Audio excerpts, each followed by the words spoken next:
Bom dia, ouvintes. Estamos novamente aqui com vocês, mas, como vocês sabem também, o nosso programa Faixa Livre vem passando por uma série de mudanças, nos adaptando a essa nova fase, decorrente aí de todas as consequências da pandemia do coronavírus. Temos repetido programas e nas nossas páginas temos mantido também algumas novidades de conteúdo para vocês. E, pelo menos nesse período do coronavírus, o nosso apresentador será o jornalista Anderson Gomes. Vocês o conhecem e ele estará aqui todo dia junto ao nosso público. A seguir, o seu editorial.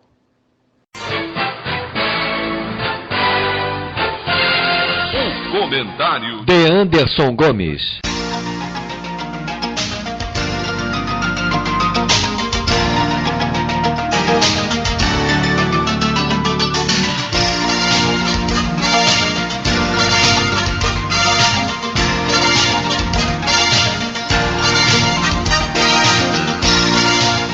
Bom dia, ouvintes. Pode parecer pegadinha de 1º de abril, mas a piada de um mau gosto que ocupa a presidência da República segue em seu discurso de relativizar a pandemia do novo coronavírus, que já matou milhares de pessoas em todo o mundo, e exaltar a necessidade de que os brasileiros voltem ao trabalho para movimentar a roda da economia. Em pronunciamento em rede nacional na noite de ontem, ainda que em tom mais moderado, Jair Bolsonaro voltou a defender o fim do isolamento social ao dizer que os efeitos das medidas adotadas pelo governo para combater a Covid-19 não podem ser piores que a própria doença. Além disso, como já havia feito mais cedo, ele citou o discurso do diretor da Organização Mundial da Saúde, Tedros Adhanom, citando que a população mais vulnerável precisa retornar às suas atividades laborais. Pela manhã, Bolsonaro havia omitido um trecho da declaração do dirigente da OMS na última segunda-feira, onde defendeu que os governos devem auxiliar os trabalhadores informais em dificuldade financeira. A declaração do presidente motivou uma resposta de Adhanom, exaltando, mais uma vez, a necessidade de proteção dos Estados nacionais aos mais pobres que ficarão sem renda por conta da pandemia. O ex-capitão do Exército é a única liderança mundial a adotar tal postura irresponsável.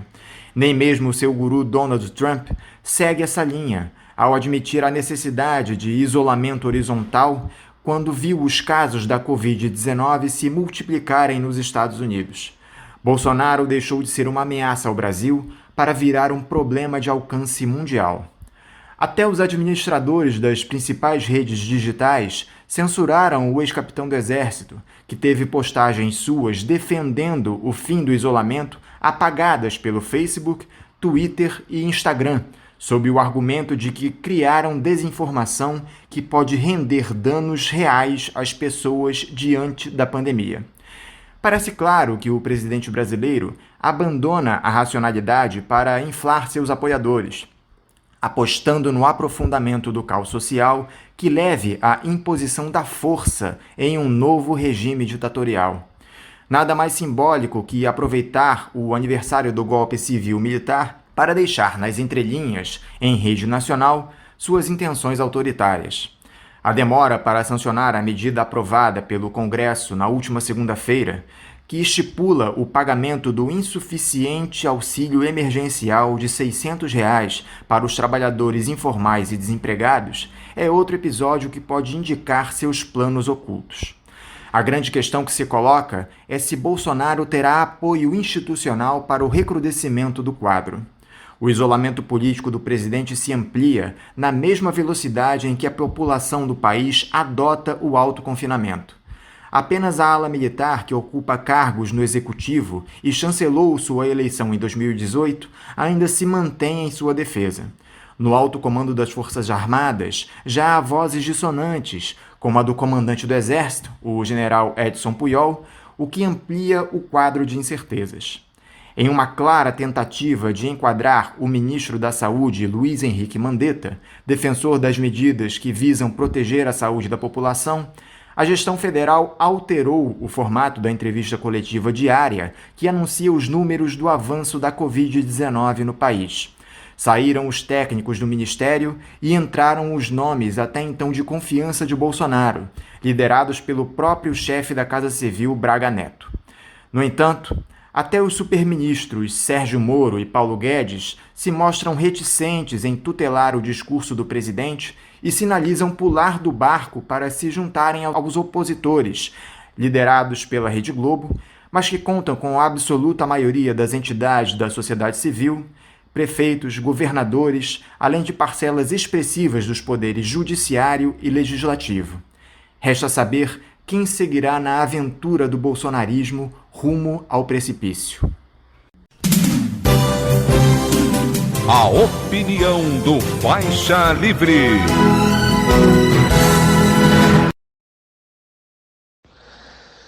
Neste 31 de março de 2020, nós somos quase que obrigados a pensar na ditadura instaurada há 56 anos no Brasil, em 31 de março de 1964.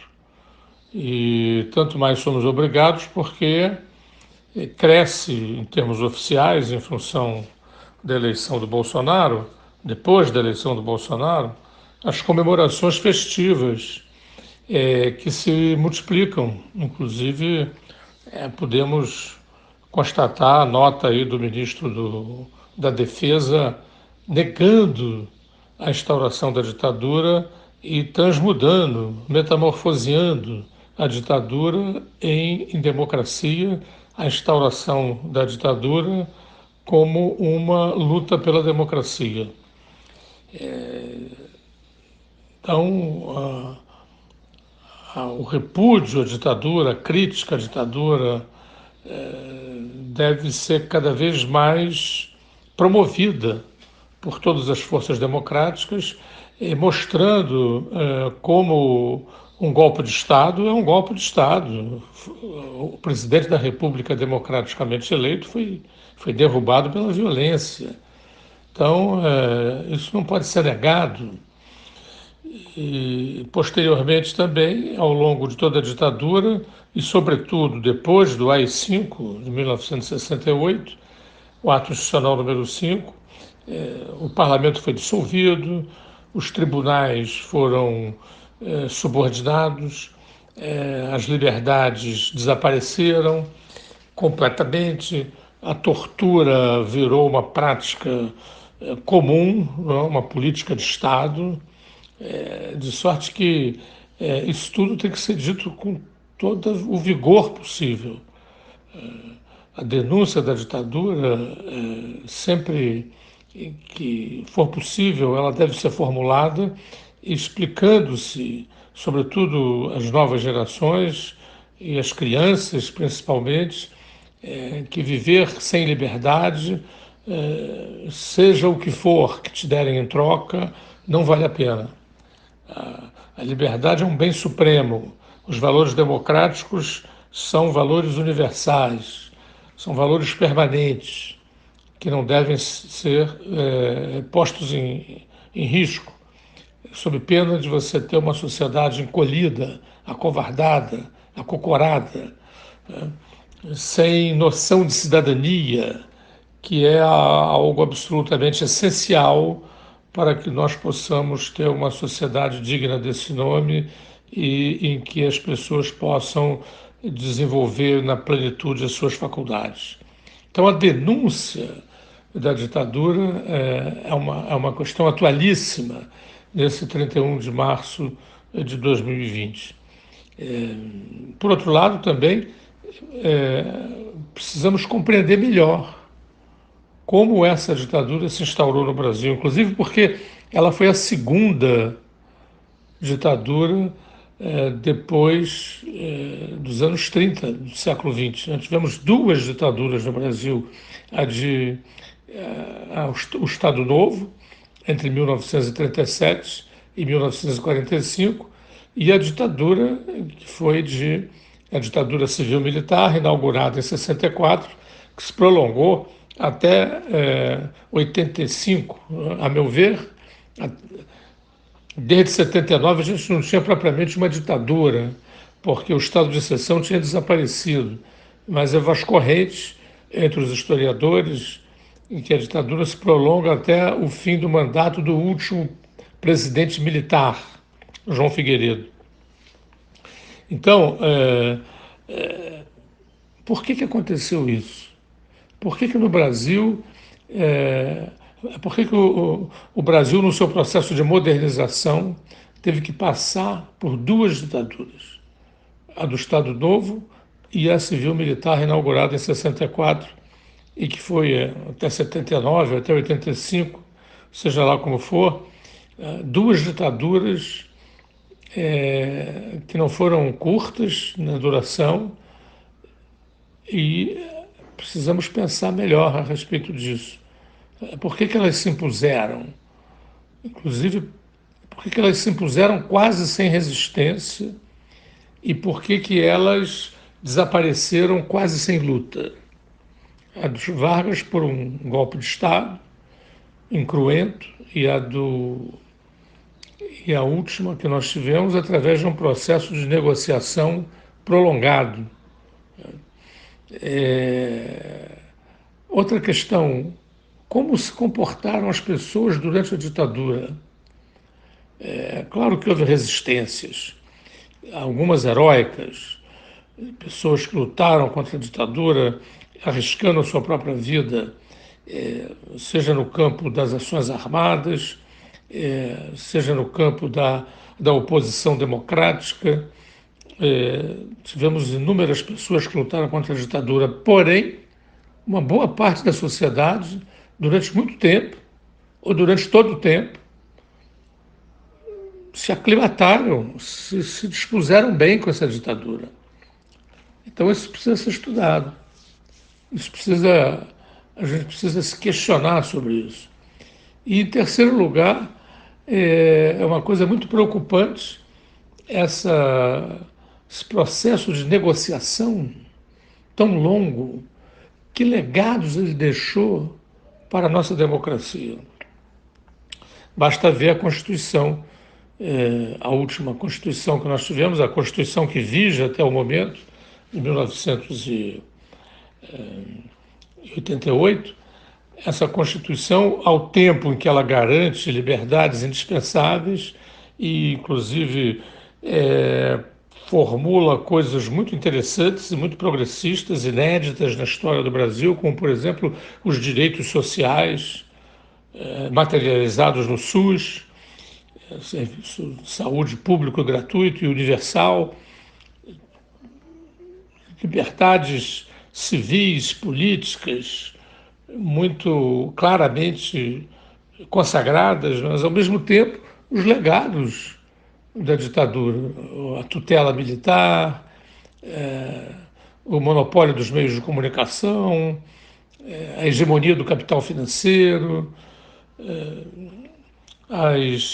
essas grandes empresas, né, imobiliárias, né, essas grandes empresas da construção civil, filhas da ditadura, que continuaram reinando na nossa República Democrática, os grandes responsáveis pela corrupção desencadeada em todos os setores do Estado, esses empreiteiros, né, que cresceram à sombra da ditadura, que continuaram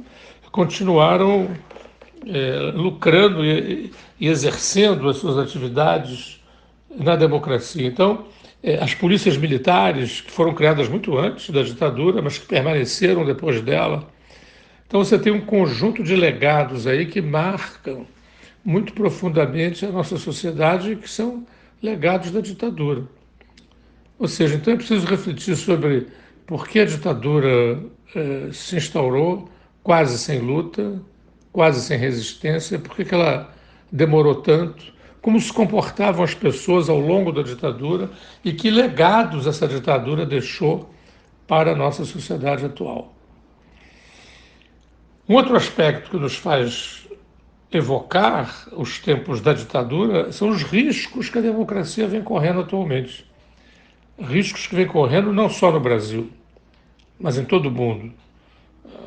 É público e notório que a democracia, o regime democrático enfrenta hoje uma crise de proporções consideráveis E agora, no contexto da pandemia, é muito preocupante o fato que inúmeros governos têm assumido plenos poderes para tratar da pandemia, o que em grande medida se justifica pela urgência, pela emergência de um perigo maior, mas, no entanto, é preciso abrir bem os olhos, porque esses governos estão concentrando poderes de controlar a vida das pessoas,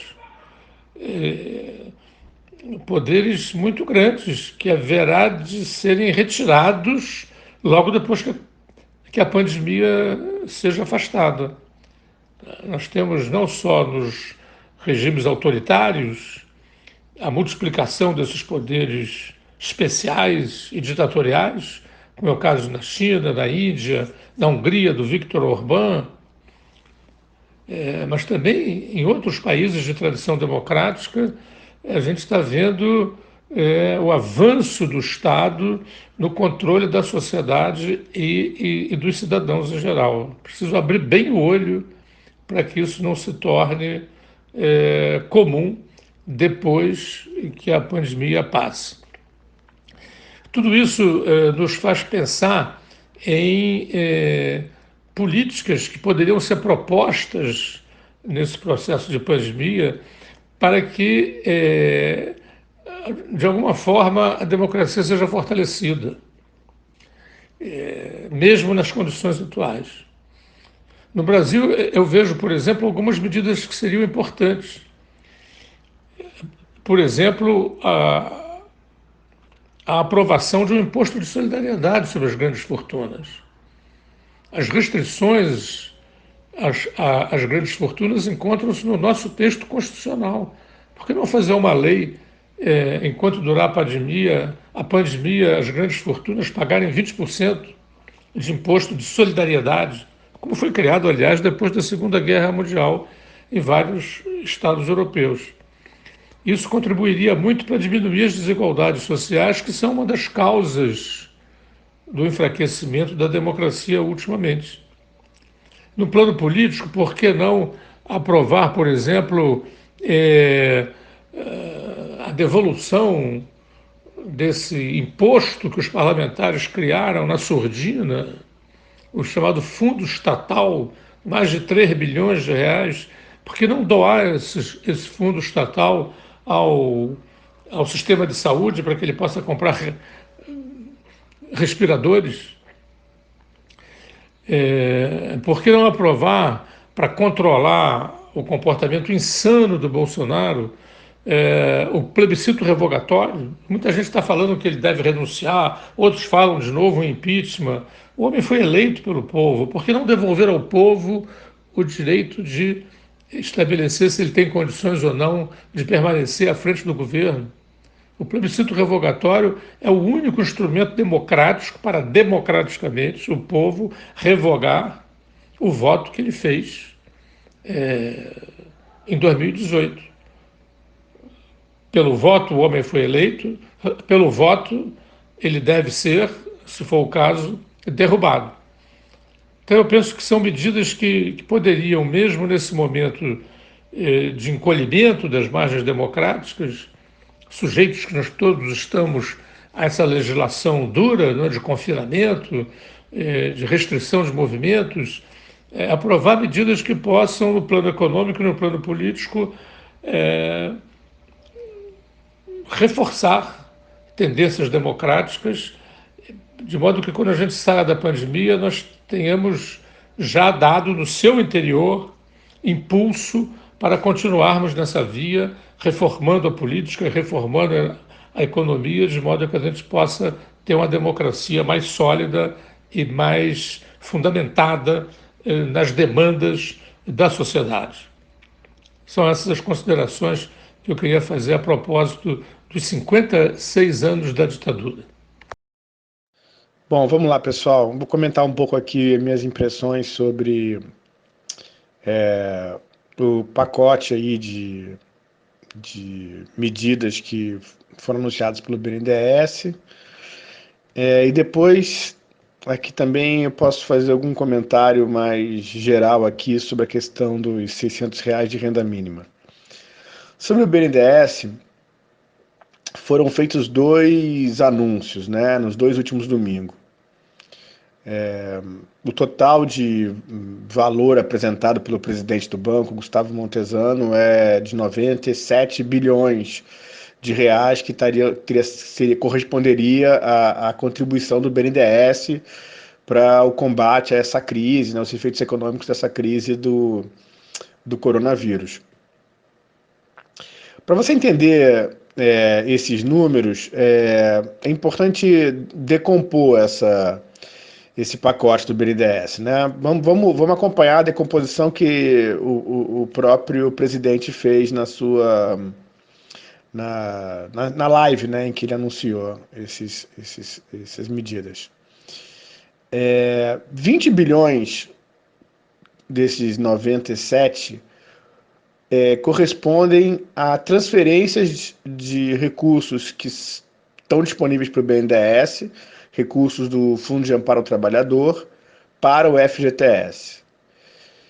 Então, eu entendo primeiro que essa medida não deveria contar exatamente como uma espécie de atuação do BNDES, porque é como se o BNDES tivesse... O que está acontecendo na prática, né, não é como se... o que está acontecendo na prática, o BNDES está abrindo mão de instrumentos para ele ajudar, ele combater com as ferramentas, né, com os produtos que ele tem, ou com os produtos que ele pode inventar, ele está abrindo mão de recursos para que esses recursos sejam usados por outros órgãos, por outras instituições. No caso, me parece que vai ser a Caixa Econômica, porque esses 20 bilhões são transferências do FAT para o FGTS.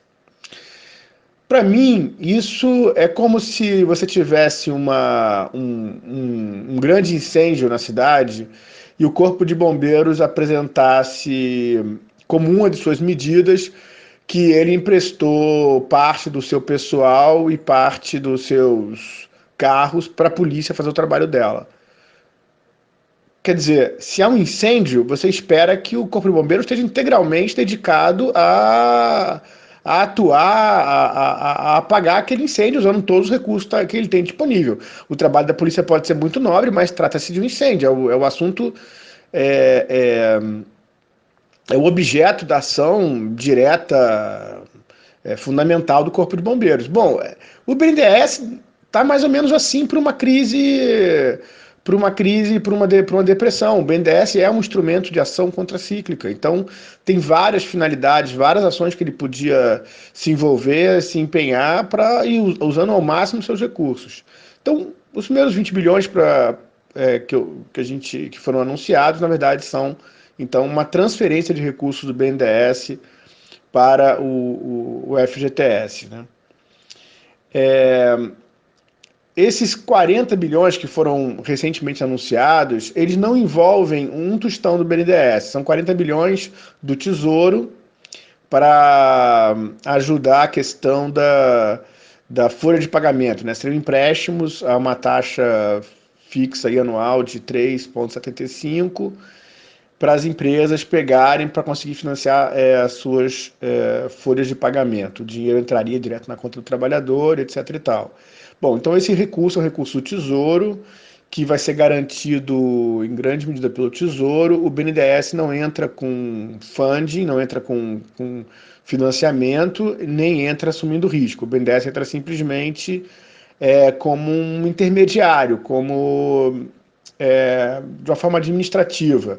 O banco desenvolveu toda uma tecnologia para manter um acompanhamento dos bancos, dos desembolsos para o banco. Todo mundo sabe que o BNDES trabalha diretamente, mas também trabalha, metade dos seus desembolsos são via intermediários financeiros, são via bancos comerciais. Então o banco andou desenvolvendo toda uma tecnologia para fazer o desembolso e o acompanhamento dessas operações, e agora isso vai ser usado com essa ferramenta dos 40 bi. Então, é uma ferramenta importante, fruto aí de um desenvolvimento tecnológico no banco para fazer isso de uma forma de um acompanhamento muito próximo, mas não é o banco usando o seu poder de fogo financeiro para operar, é o banco simplesmente funcionando como um apoio administrativo. Então agora eu tenho 20 mais 40, são 60 bilhões em que o BNDES, em que não dá para falar que isso não são desembolsos do BNDES. Então, dos 97, 60 bilhões não são desembolsos do BNDES para combater a crise. 20 são transferência, 40 são, na verdade, o banco sendo usado como um instrumento administrativo para repassar esses recursos. Depois, a gente tem 30 bilhões que correspondem a uma suspensão de pagamento, suspensão do pagamento do serviço da dívida das empresas que já têm crédito com o BNDES. São 11 bi de operações indiretas, 19 bi de operações diretas. Isso também não corresponde a desembolso do banco. Isso é simplesmente um volume de recursos que ele se estima que está sendo não cobrado das empresas. Então as empresas vão solicitar para o BNDES, no caso das operações diretas, no caso das operações indiretas elas vão solicitar aos bancos com quem elas contraíram empréstimos e vão pedir essa suspensão por 6 meses.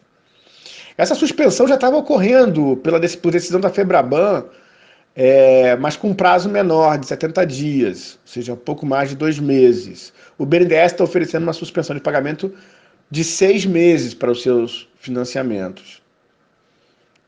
É uma medida importante e a racionalidade dela é óbvia, já estava presente na própria ação da FEBRABAN.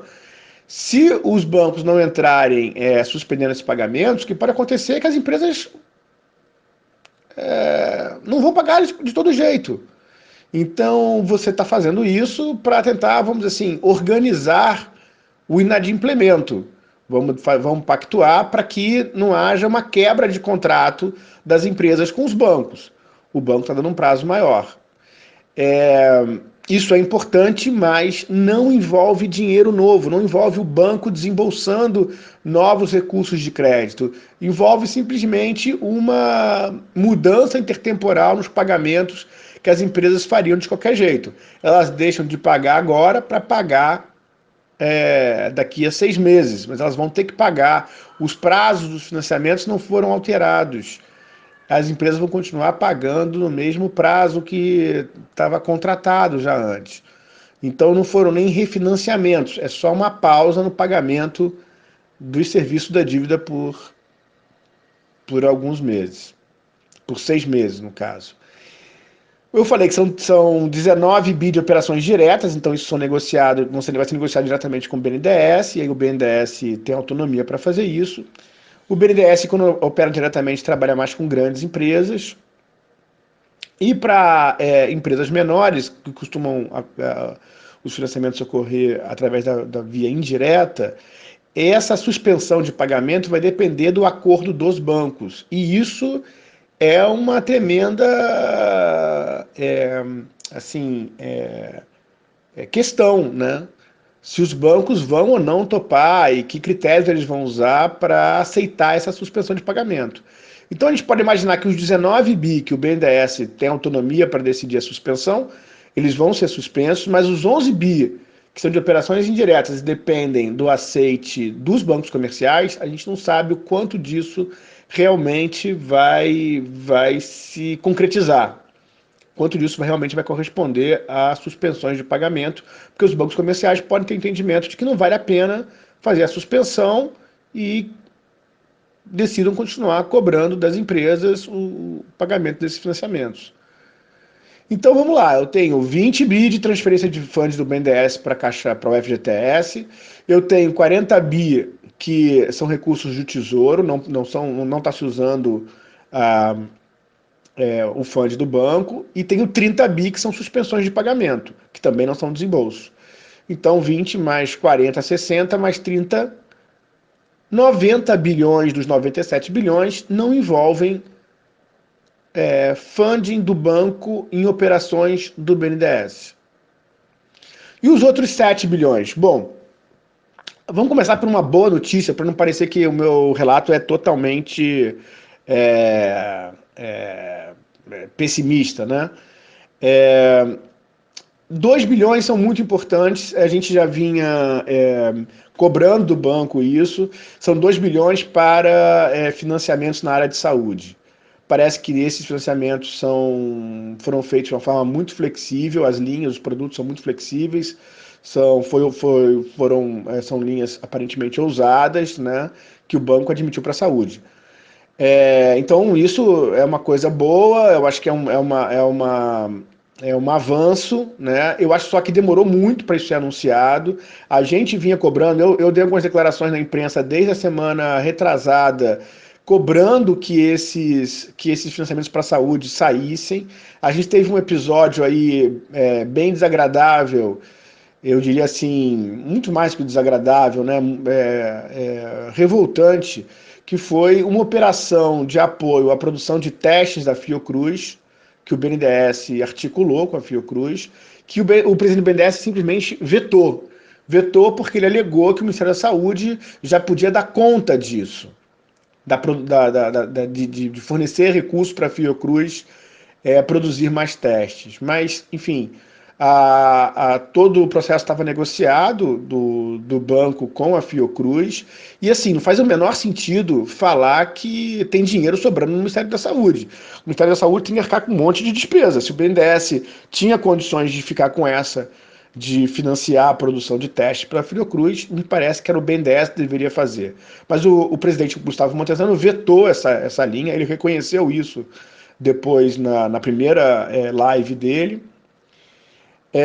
Mas agora o banco, ele chegou na primeira live, é importante salientar isso, que ele nem anunciou alguma coisa para a saúde, né? Ele prometeu produtos setoriais, mas não anunciou nada para a saúde. Na segunda live ele apareceu com essa linha, é uma boa notícia, chegou atrasado, mas que bom que chegou. O banco tem expertise, já ajudou, tem expertise em trabalhar com a área de saúde, com empresas da área de saúde, com as fundações governamentais que trabalham na área de saúde.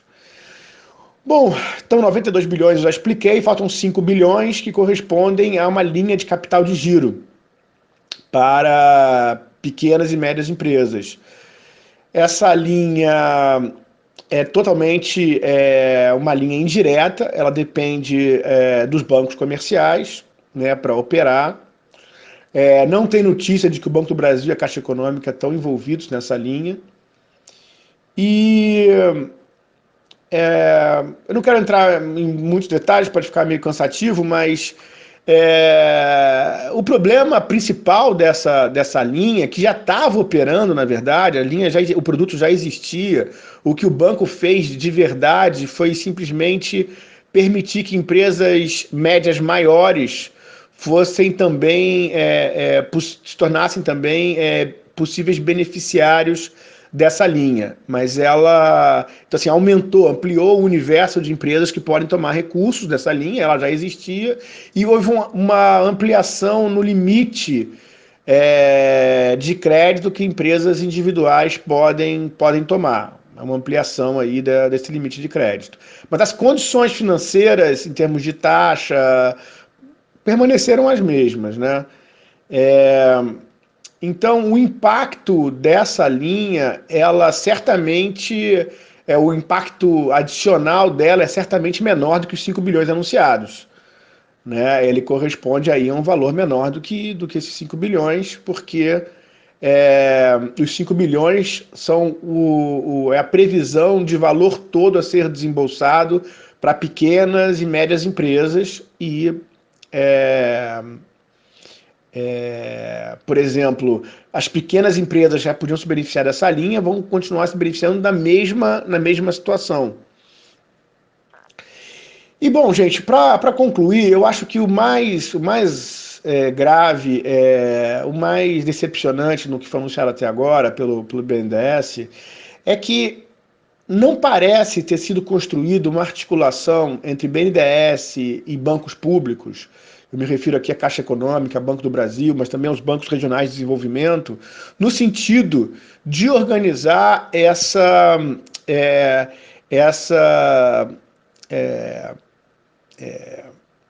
introdução de crédito na economia de uma forma bem capilar. Se priorizou a interação do BNDES com bancos privados E a lógica privada, nesse momento de crise, ela é muito clara.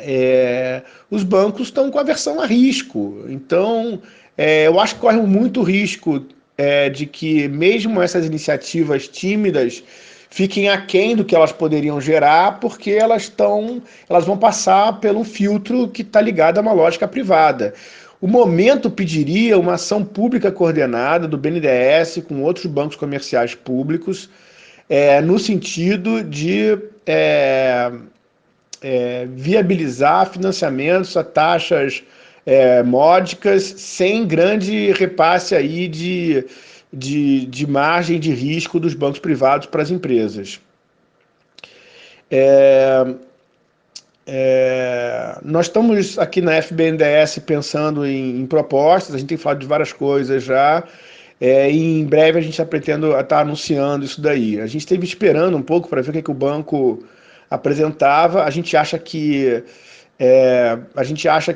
até agora faltou ousadia, faltou uma visão da crise que está acontecendo. A gente acha que a direção do banco sofre uma influência negativa dos chefes principais do comando econômico. De um lado, o presidente da República, que, enfim, é melhor nem comentar, né?